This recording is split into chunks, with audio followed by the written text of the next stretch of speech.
I talked to this French feminist organization, and still I had women telling me that we don't have any proof that happened.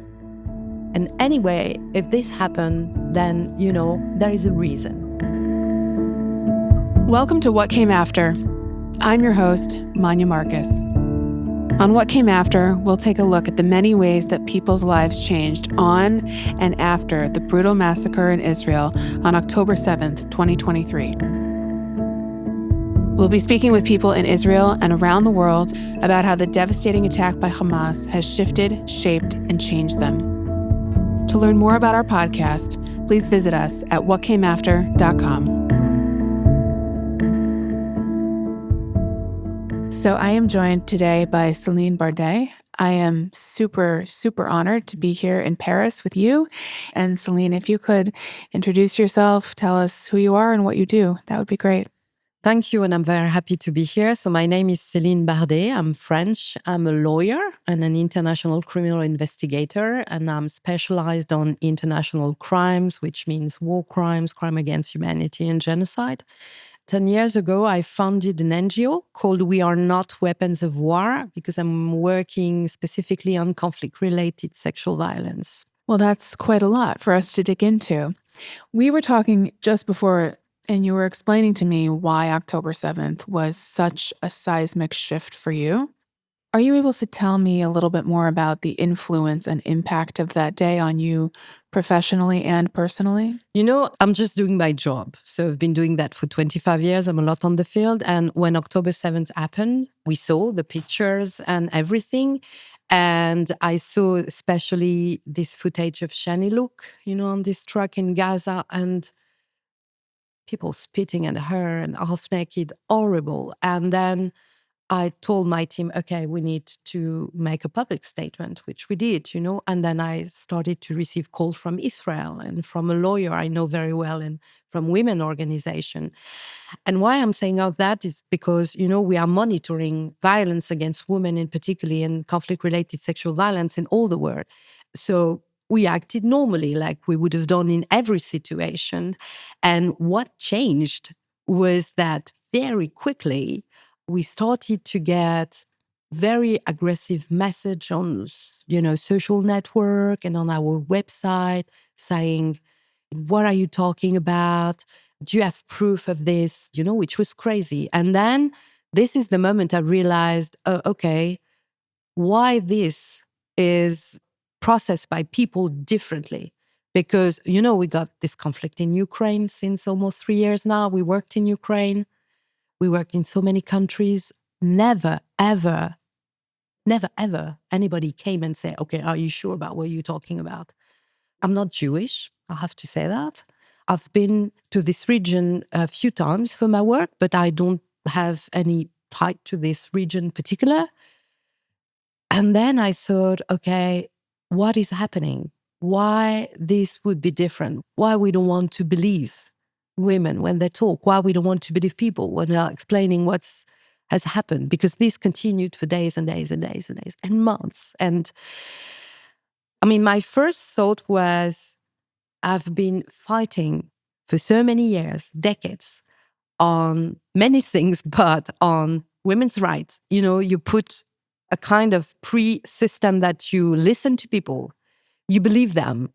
As I said, I'm an international criminal investigator, so I go on the field, I document and I establish things, but I listen to people. So you listen, but you follow up with investigations. It's not just you get testimony and that's the end of your job. Yeah. There's much more. Okay. Yeah, exactly. Yeah. My organization and also in my job, we're working a lot on documenting crimes with a special focus on conflict-related sexual violence. So this is what we do. That's really important for people to know.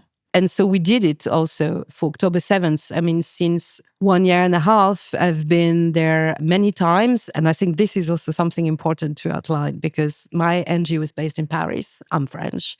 We had an additional situation in France when it comes to feminist organization.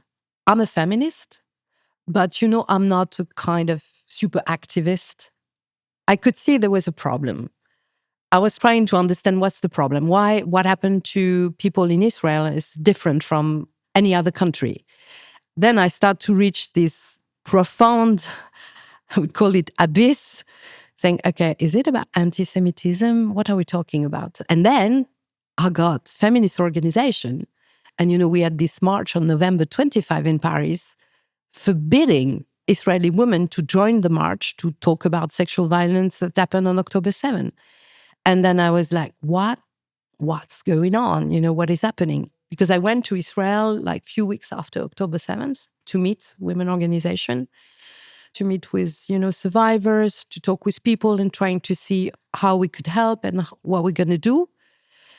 And then when I came back, I was asked to sit in front of all these women from feminist organization to explain them, okay? And I'm very respected in my job internationally. I've never been questioned for nothing. They trust me and they respect me a lot. And then I was sitting with them and I was trying to explain them what I saw.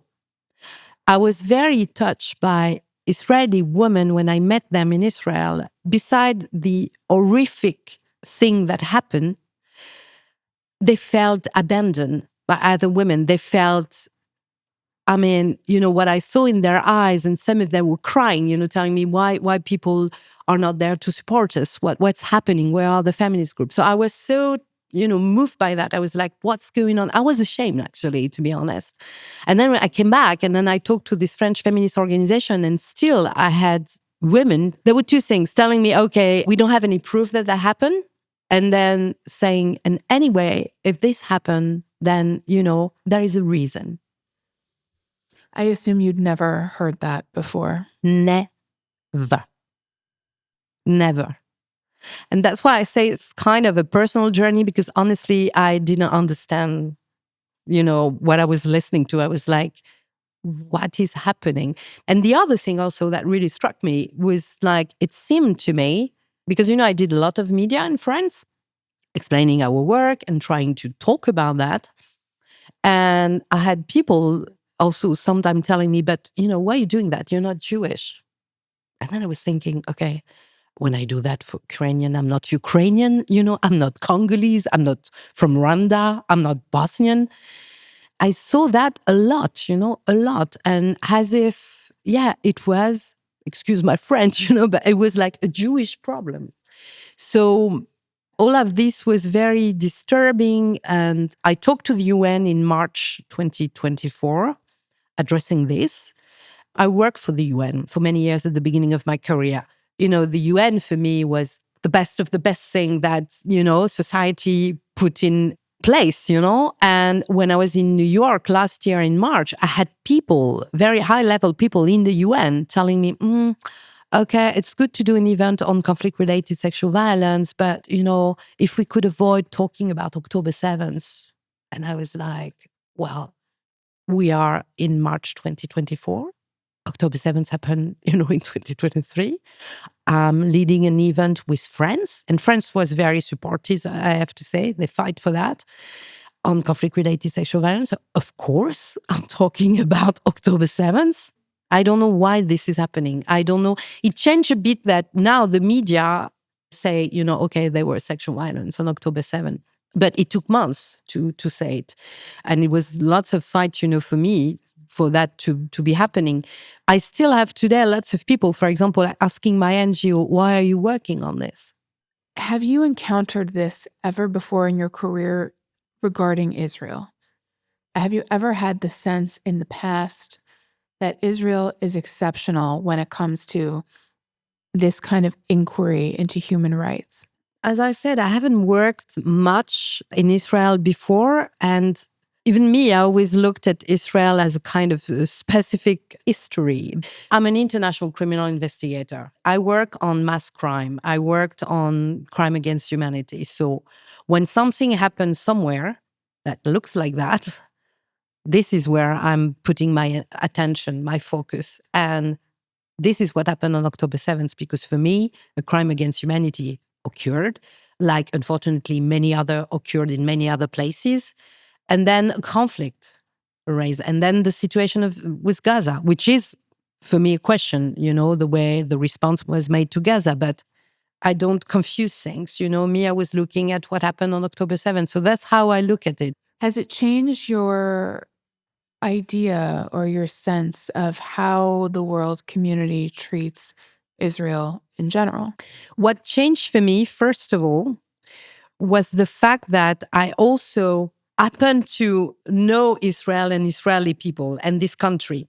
So why I'm saying that, it's because I realized that there were also many things in the culture and the way of being and history, of course, but beside that, the culture and the way people think, and also the trauma of October 7th. And what I realized is that it was extremely difficult for people from the outside, if you're not Jewish, probably, to understand. I started to understand the way this country was working and the way the people were processing in their head and the trauma, what it relate to for them and all of this. There was a march that you talked about that occurred in France in November of 2023. Yeah. Every 25th November, it's the International Day for women. Yeah, women's rights. In France, in France, we like to march. In the street, we like that. Every year you have this march, and this march is initiated by feminist organization. Everybody is invited, you go and march. But what happened is that you got a group of people. They were Israeli women, but they were also women, just supporting and having, this thing talking about October 7th, having a picture of Naama Levy. And they've been expelled from the march. Naama Levy is fortunately back home in Israel as of a few days ago, but I think that the picture of her was the most graphic depiction, maybe besides Shani Lauk, of the clear brutality of the sexual violence. You mentioned that you're going to try to work with her, with people around her. What does that look like when somebody kind of comes back from a situation of slavery, sex slavery, being a prisoner of war, hostage? What kind of investigative work do you do with that person, and how do you maintain your sensitivity? A few days ago, somebody asked me a question and I just didn't think, and I replied, this is the most difficult investigation I've ever had to do when it comes to October 7th. And there are many reasons for that. One of the reasons is what I said, the difficulty of the topic and how all the public debate around it is crazy and fragmented and the disinformation, etc. On October 7th, many women were killed, burned, and mutilated. And it's very difficult to get substantial element that would prove the sexual violence, which make it extremely difficult. With the hostages, it's a bit different. And the first, also in November, some of them started to be released, and then there was element of sexual violence. So it's difficult because imagine this thing more than a year being hostages in condition that we have no idea about. So, for example, I'm not looking at talking to them, especially. If they want to, I'm ready to do it. But I'm also trying to elaborate elements based also on the medical and psychologists who are working with them. It depends a lot on the culture, on the countries where you work. Most of the time, when it comes to conflict-related sexual violence, you arrive, unfortunately, after the conflict. So time have passed. I met lots of survivors that went through that, but you meet with them like months after, sometimes years. When it comes to Bosnia, for example, here, it's people who've been through that in crazy conditions. So this mother in Israel once came to me and said, my daughter died, and her body was burnt and everything. So nothing remained, ashes. What can we do to have this ashes talking? How do we tell the story of what happened to my daughter? And I was so moved by that. And I was like, yeah, that's exactly that. If there is no proof, does it mean that nothing happened? Does it mean that we don't have to tell the story of this woman, what they've been through? So when it comes to hostages, it's a bit different, but whether they will be able to talk or not, I don't care. We need to say what happened. We need to understand what happened, and we need to put it as a reality for people. So that is not denied anymore. And that's what I'm trying to do. There were a few reports coming from Israeli NGO. I'm thinking of the Rape Center Crisis does very important work in Israel. But, this report nobody talks about because they come from Israel. And I think there is this idea like, oh, it's biased anyway, or it's based on nothing. I think because I'm not a Jewish, because I have an international organization that has an international reputation. I need to work on that and I need to do something. Because the other thing we didn't mention, I mean, okay, there are the feminist organizations, but what about international NGOs? I work with all these people and I have to say I love them. I worked with them for 20 years. But then about October 7th, then also came a discussion. And I was like, we need to work on that, you know?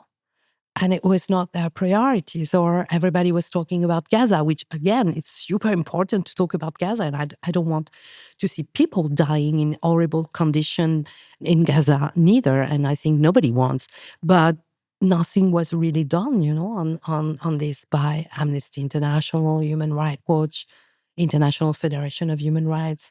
I'm like, okay, guys, where are you? What do you put on your website? You know, in Paris last year, I met with Sheryl Sandberg. For anyone who doesn't know, she made a film. She made a film. Screams Before Silence. Exactly. That really separated the sexual violence from the rest of the conflict. Let's just look at this element. Yeah. Understand what happened and that we need to deal with it. Yeah, exactly. Which was, you know, very important because also explaining what it is and focusing on that with testimony. And I invite everybody to look at this. And I met with her in Paris. She came and there was this lunch. And to be honest, there were lots of people from the Jewish community, you know, and I didn't know her before. And then we were discussing. And at a point, I said what I'm telling you today. I was like, you know, I don't understand what happened. What is happening? You know, I'm not Jewish. I'm just doing my job. But I think we need to talk about this. And I'm here. And all I see is that Jewish people, who of course feel concerned and want to do things, but where are the other people? It put me at the end in a position where I'm so involved in this. It looks like, you know, I'm putting lots of focus on October 7th and trying to figure out what happened, trying to be able to release a report that will not be discussed, you know, that will be clear, like crystal clear. It's, as I said, difficult because of the situation and because we have so few elements, but I'm trying to do it and it's difficult. But it's also just normal to me. What I don't understand is why people think and look at me now as a kind of pro-Israel person or, you know, somebody trying to push an agenda. Yeah, you push an no agenda. Exactly. You know, like feed a propaganda or I don't know what. It's so strange. But I know really inside of me, and you know, it's very rare, I think, in life, actually, in general, when you are somewhere and you feel, okay, this is where I have to be. This is right. And I feel that since the beginning. And not again because it's Israel. I don't care that it is Israel. I just care about the fact that this happened, which is a crime against humanity, and that for a reason that still I don't understand, we are looking at it in a different manner than any other place in the world. And I'm trying to understand why. And I think I would be betraying my career, my work, all that I've been fighting for so many years, if I would say, oh, okay, maybe, you know, maybe they're right. Maybe there is something wrong with these people. And maybe, okay, that happened to them. You know, I got people who tell me so many times, you know, that happened to them. They deserve it. So this is another question that I want to ask you. One of the ways that I'm imagining your life has changed is that your relationships with your colleagues in other organizations, you know, you earned your stripes at the UN, right? These places, Amnesty International, these are your colleagues. Has it strained your relationships? Have you felt more professionally or socially lonely since October 7th? Definitely. And within my own NGO, there were discussions. And, you know, I'm very open. We worked all together. So I'm very open to debate. And so we had debates. We had, you know, all this discussion.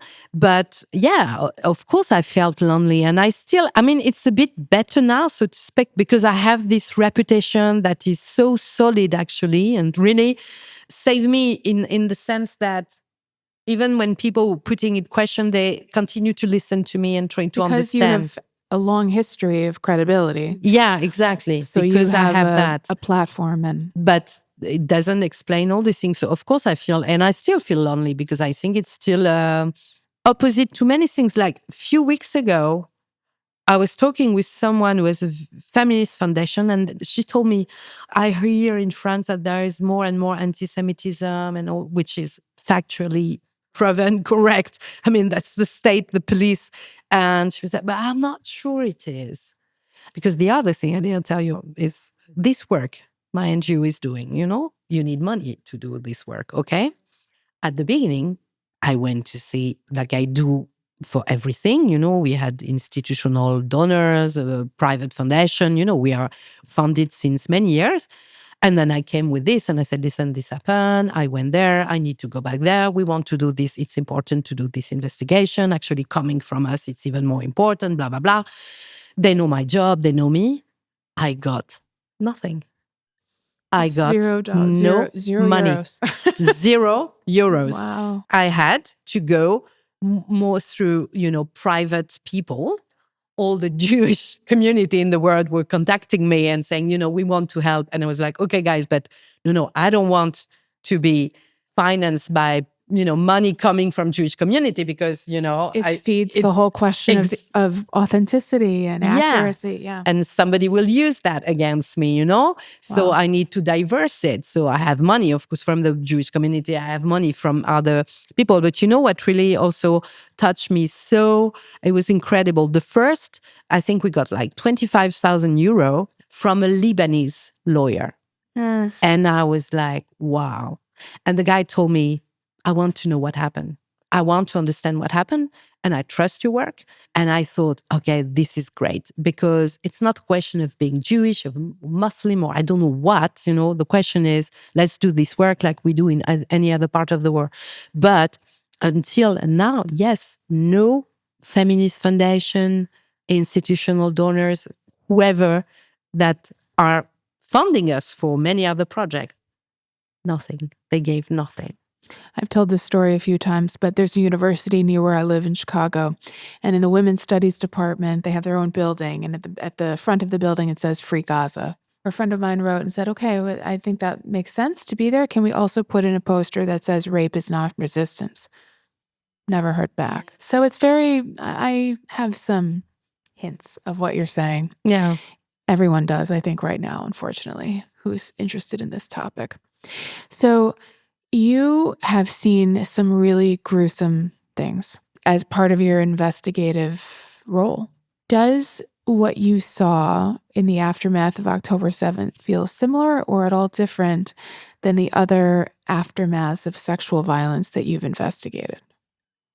I think what I saw is very different for two main reasons. The first one is I was there, I think 2 weeks after, I can't remember exactly, but I witnessed the degree of violence, barbaric things that were committed. I mean, very high degree of violence, and you could still feel it when you go there, even 2 weeks after.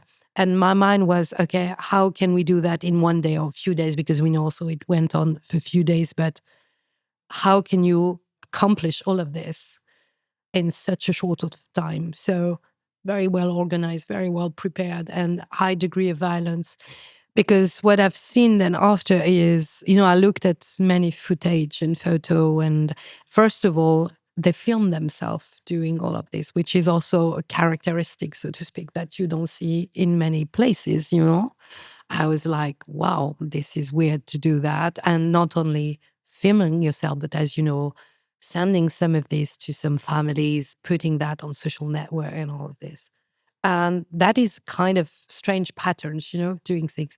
But what really struck me, and I haven't seen anywhere else, is this postmortem things like sharing people, killing them, burning their body, but they were also coming back on body and mutilating them after they died. And that's maybe so far the not only, but one of the biggest substantial element of evidence I have.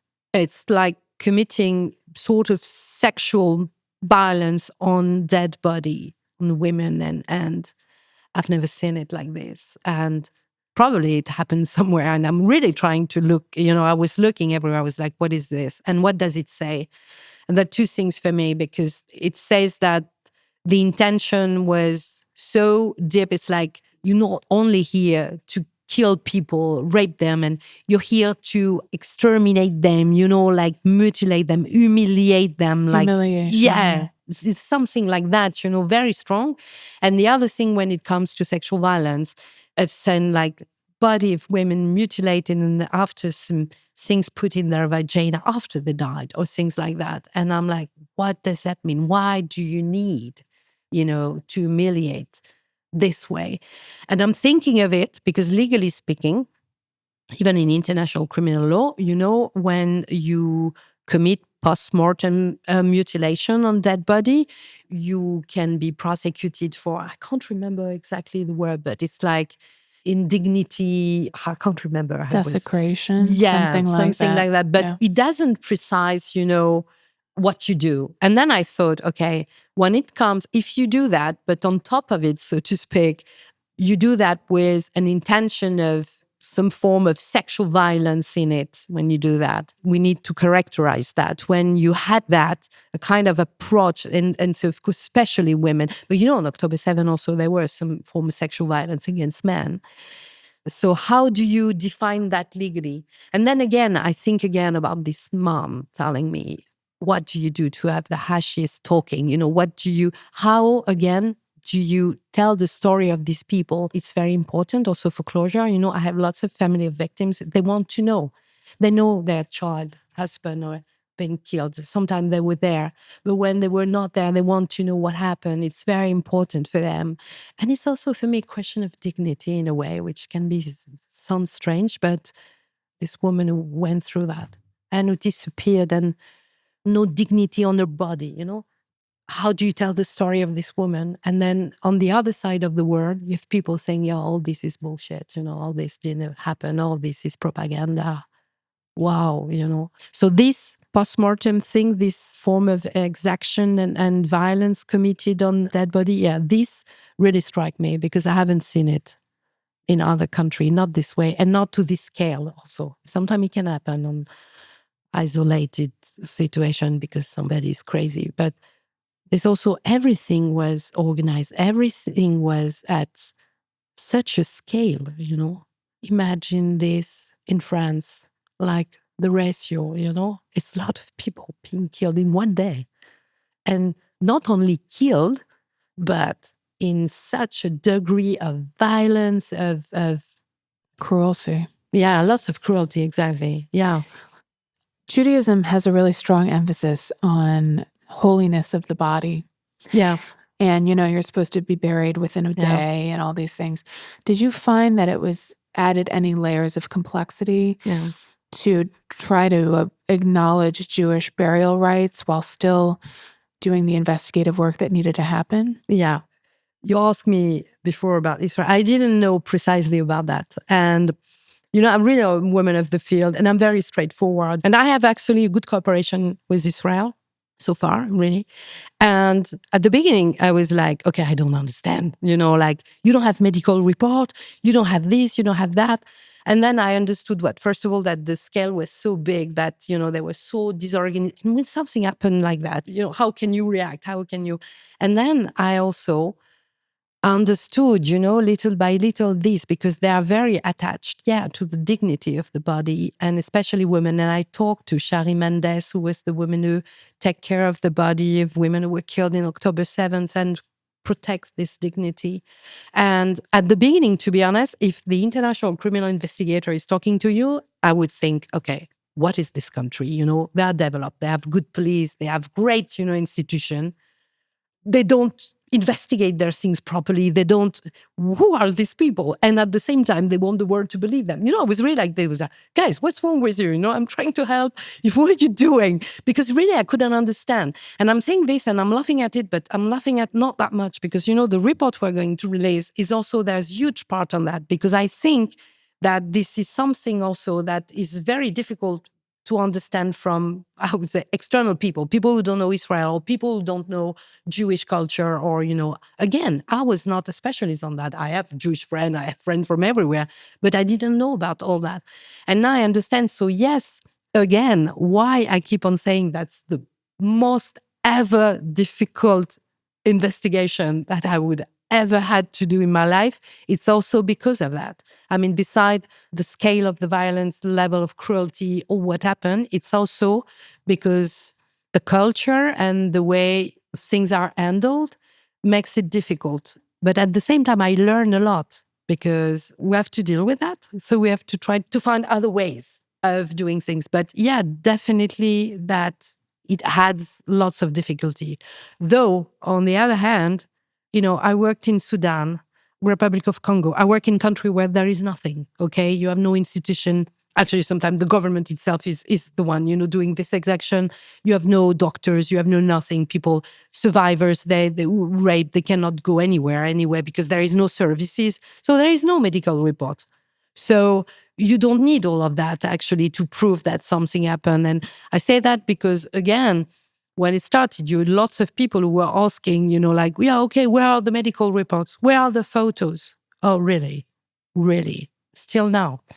We spoke to a survivor. I mean, somebody who came in as a soldier and he had body cam on him and he filmed some of what he saw in terms of the sexual violence that had already occurred and the people were already dead. And he said, at some point, we're going to need to show the world these pictures. But right now, it's too fresh. The families don't want their children to be remembered that way. Was that another factor for you? I mean, and how have you handled that in other countries? Do people say, I don't want my child to be remembered in this way? Yeah. I had some people in Israel institution, etc., telling me, we have footage, we have things that really are super explicit when it comes to sexual violence, but we can't release it. We want to protect families.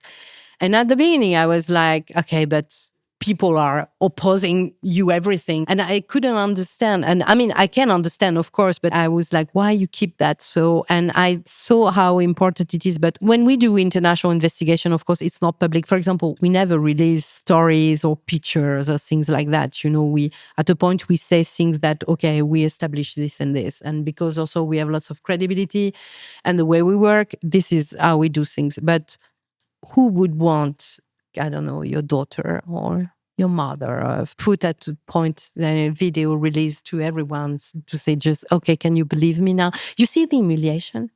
Do you see the humiliation at the point that you would need to smash the dignity of people just to show people, look, this happened, All the way through after death, because the only way to prove that it happened is further desecration. Yeah, exactly. So, of course, I understand. Of course, this is adding, again, a difficulty on everything. But of course, also survivors from many other countries. When you talk about people who survived conflict-related sexual violence, like you have a life, after, and you have loved one and etc. So you need to keep on your life. So, of course, you don't want the story to be told and you don't want to be, defined by that. That's not supposed to be your celebrity. And that's not supposed to be your celebrity. Exactly. And when you're dead, that's the same, because this question of how you would define, the life of someone. And would you want it to be defined by that? Do you want you as a family have the story, put everywhere? So when it is about sexual violence, we really need to think, and that's what also I said at the UN last year. Can we stop with the threshold we're asking when it comes to element of evidence, what we ask and all of this? Can we bloody stop that? Because we all know what happened. I was very struck also by this woman that I met, and she's in the movie of Sheryl Sandberg, who talks about what she heard. And, again, me, I'm a lawyer, I'm an investigator. So, each time I'm listening to thing, I'm thinking of, okay, would it fit as an evidence? I'm always like, I have this bad habit.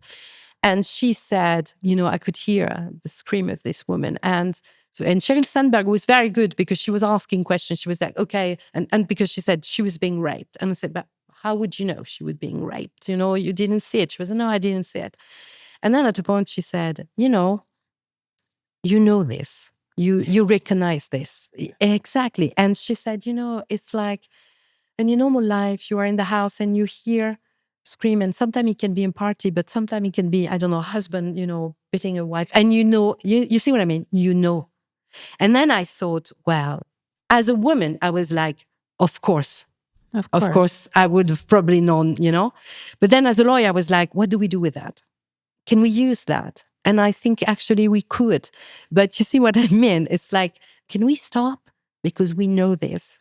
We know it happened. Of course, it's important to establish things. And again, that's my job. And I adopt everything I hear. I adopt everything I see. Because this is my job. And trust me, I adopt a lot and I put everything in question. And I am, sorry for the expression, but I'm a pain in the ass for everybody. But these things like videos, like, so you need a video of a woman raped and mutilated to believe things. Yeah. This is where we are. This is what we need.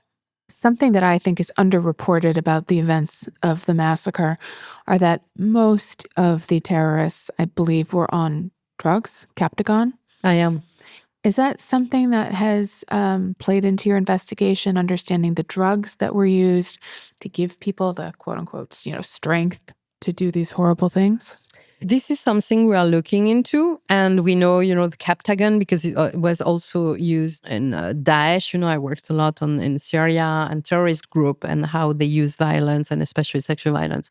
So yeah, we are looking at it. We are all human beings, okay? And I don't believe for a second that you comes to life and you think, oh, okay, I'm gonna, when I will be adult, I will kill people and rape them. And so it's a whole system. And when I say that, it's no excuse, of course not, but it's a whole system that makes you doing that. When you see what happened on October 7th, when you see the scale of the thing, when you see the violence, it's like hysterical way of doing things. So me at this stage, I don't have any like proper element of evidence that the people were on drug, but I think probably they would. And because it has been used in other countries, I worked a lot in Libya also. Libya, it was used a lot, and that's a way also of showing and proving actually how all of this was planned and organized. It's not like you open a door and say to people, oh, like, look, today we're going to open the door and you can do. No, it's something much deeper organized. So probably the drug was part of it. But again, I don't have any proper solid element on that. How did you get into this field? What drew you to this field? During my study, I studied law because, with the law, I feel protected. I always felt like, okay, even if a society becomes crazy, this is a kind of frame that we have in a society. So there was something with me with the law. And then during my study, there was the conflict in the Western Balkans. So I got very, of course, moved and horrified by what was happening. But then I thought, okay, I want to work on international crime.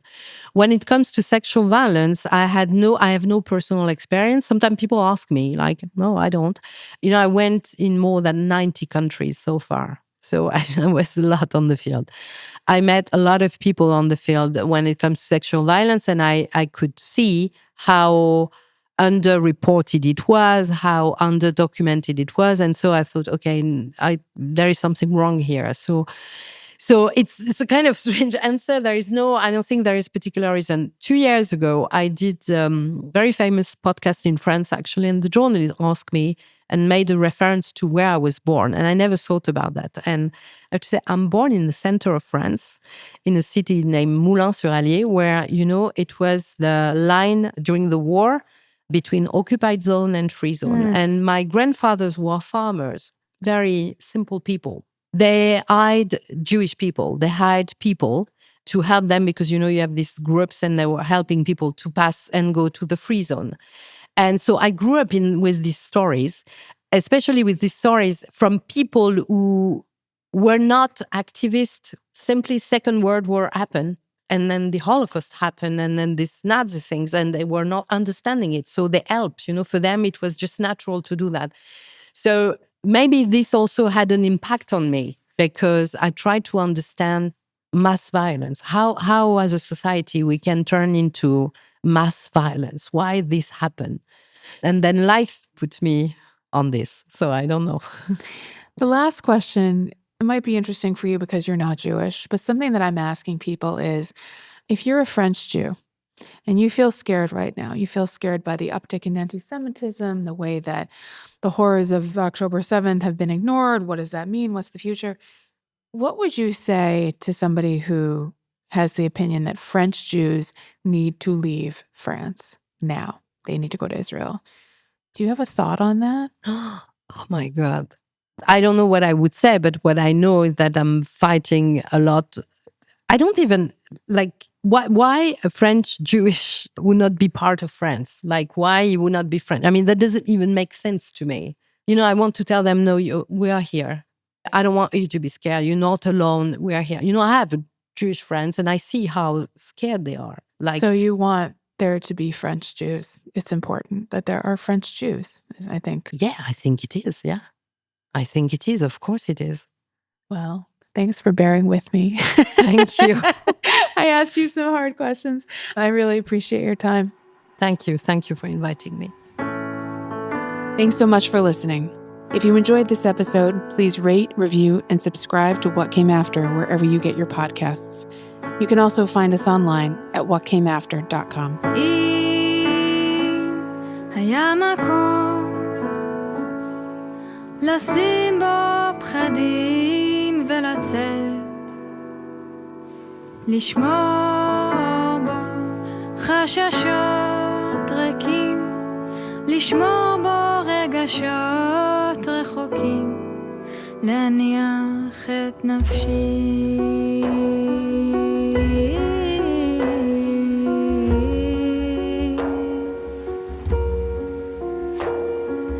הייתי עושה ניקיון בתוכי,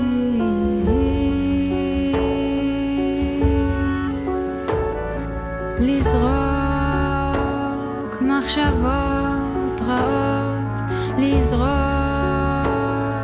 שנאה עצמית, לסגור את הדלת, לנעול וללכת. אם היה מקום כזה לשים בו פחדים ולצאת, לשמור בו חששות ריקים, לשמור בו רגשות רחוקים, ולהניח את נפשי.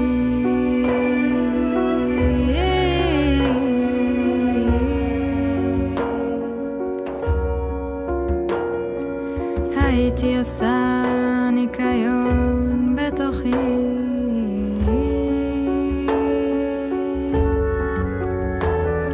לזרוק מחשבות רעות, לזרוק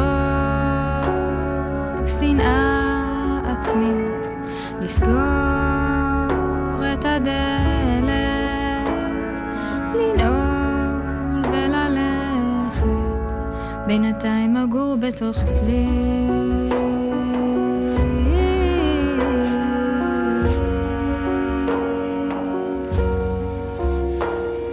בינתיים אברח מכאב,